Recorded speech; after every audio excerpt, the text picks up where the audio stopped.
Gawa tayo ng patas with kamyas. Tignan natin ulit.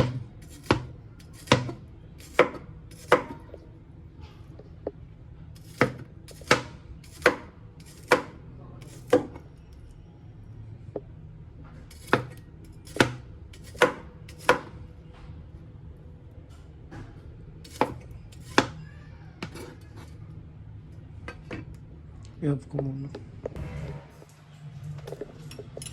Yung kamyas na yun natin lagyan natin dyan sa lagyan.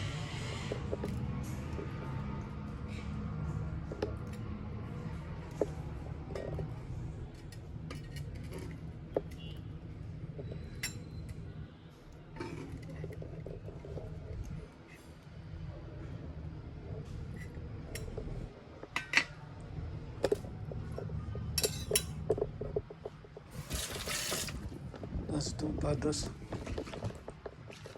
padas itong nilipat ko lang. Oo. Bula-bula pa.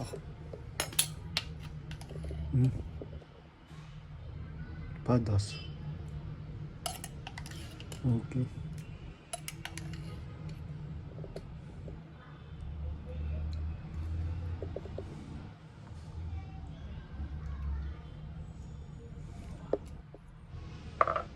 Ulihin mo.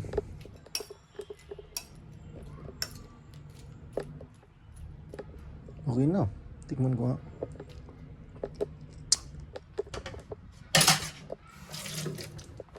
Okay na. Off ko muna. Nakagawa na pala ako ng patas na meron kamyas. Tara, kain na.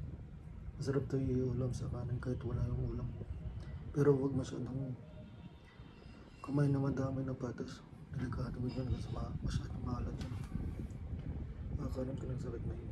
Kung ganun. Okay na tayo. Nagawa na ako ng patas at saka na mayroong kamyas. Tara, kain na.